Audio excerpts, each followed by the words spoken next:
শহরের নিস্তব্ধতা যখন বুকের ওপর পাথরের মতো চেপে বসে তখন কুয়াশাগুলোকেও মনে হয় এক একটা বিষাক্ত দীর্ঘশ্বাস। রাত তখন গভীর। ল্যাম্পপোস্টের ম্লান হলুদ আলো কুয়াশার চাদর ভেদ করতে না পেরে ফুটপাতের ওপর মুখ থুবড়ে পড়ে আছে।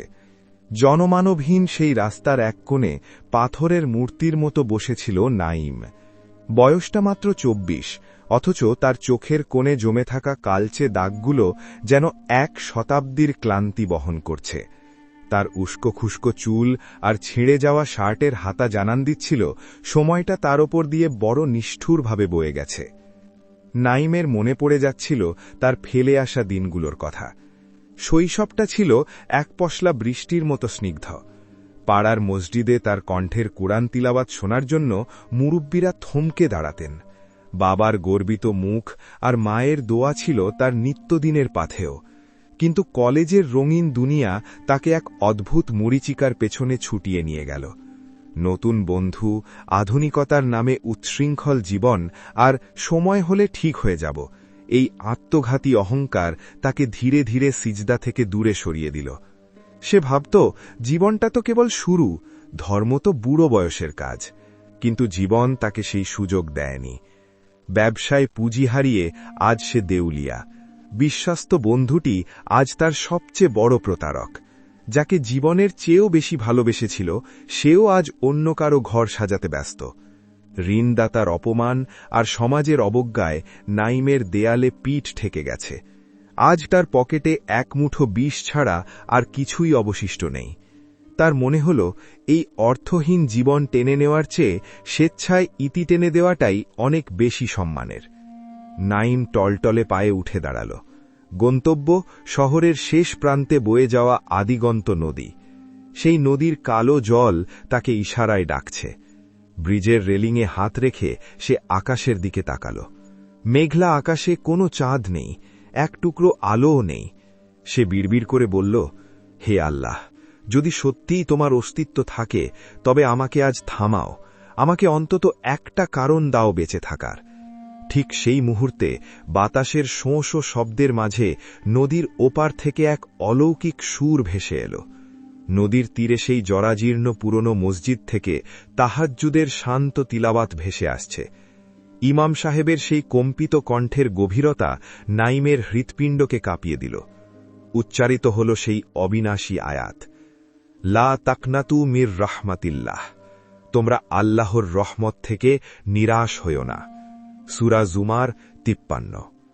কথাটা শোনামাত্র নাইমের শরীরের প্রতিটি লোম খাড়া হয়ে উঠল। মনে হল এই বার্তাটি যেন কেবল তার জন্যই আকাশ থেকে নেমে এসেছে।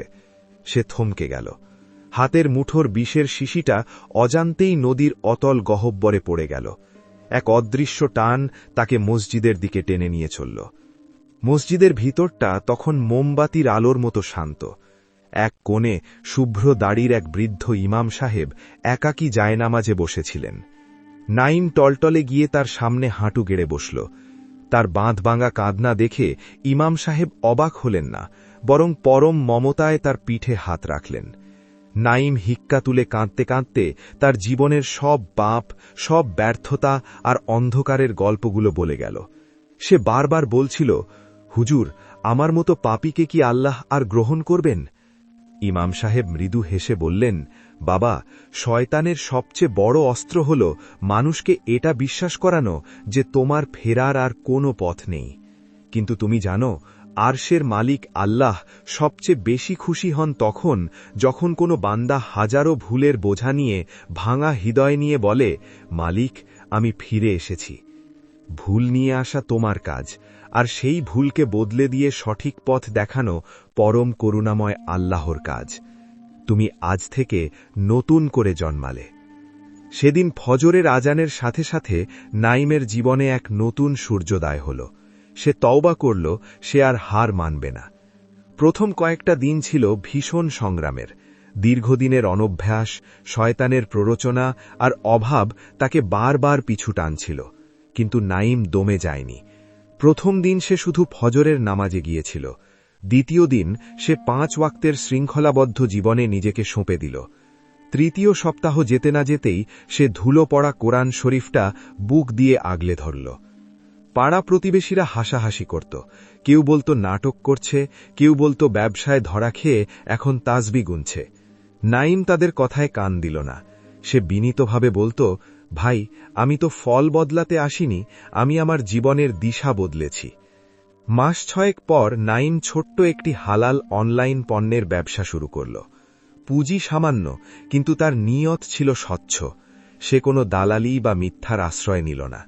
লাভ খুব অল্প হতো, কিন্তু দিনের শেষে তার মনে যে প্রশান্তি আসত, সে কোটি টাকার বিনিময়েও আগে পায়নি। ধীরে ধীরে তার সততার খবর ছড়িয়ে পড়ল। ঋণের টাকাগুলো সে কিস্তিতে শোধ করতে শুরু করল। তার চোখের কোণের সেই কালচে দাগগুলো মুছে গিয়ে সেখানে এক ধরনের নুরানি আভা ফুটে উঠল। একদিন পড়ন্ত বিকেলে নাইম আবার সেই নদীর পাড়ে গিয়ে দাঁড়াল। তবে আজ সে বিষাদগ্রস্ত নয়। আজ সে এক সফল যুবক, যার অন্তরে আল্লাহর প্রতি অগাধ বিশ্বাস। ঠিক সেই সময় তার ফোনে একটা মেসেজ এলো। অপরিচিত এক যুবক লিখেছে, ভাই, আপনার জীবন পরিবর্তনের গল্পটা আমি ইন্টারনেটে পড়েছি। আমি আজ আত্মহত্যার জন্য ছাদ থেকে লাফ দিতে যাচ্ছিলাম, কিন্তু আপনার কথাগুলো পড়ে আমি থেমে গেছি। আমি কি আবার নতুন করে শুরু করতে পারি? নাইমের চোখ ভিজে উঠল। সে আকাশের দিকে তাকিয়ে একটা লম্বা শ্বাস নিল। সে বুঝতে পারল, আল্লাহ তাকে সেদিন শুধু বাঁচাননি, বরং তাকে হাজারো ডুবন্ত মানুষের জন্য একটি বাতিঘর বানিয়ে দিয়েছেন। অন্ধকারের সীমানা পেরিয়ে নাইম আজ আলোর যাত্রী। সে বুঝেছে, আল্লাহর দরজা কখনোই বন্ধ হয় না, কেবল মানুষই অভিমানে দূরে সরে থাকে। আর সেই ফিরে আসার পথটাই হল জীবনের সবচেয়ে সুন্দর পথ। শিক্ষা: জীবনের চরম হতাশায়ও মনে রাখবেন, আল্লাহর রহমত আপনার কল্পনার চেয়েও বড়। তওবা মানুষের ভাগ্য বদলে দেয়। অন্ধকার যত গভীর হয়, ভোরের আলো তত নিকটে থাকে।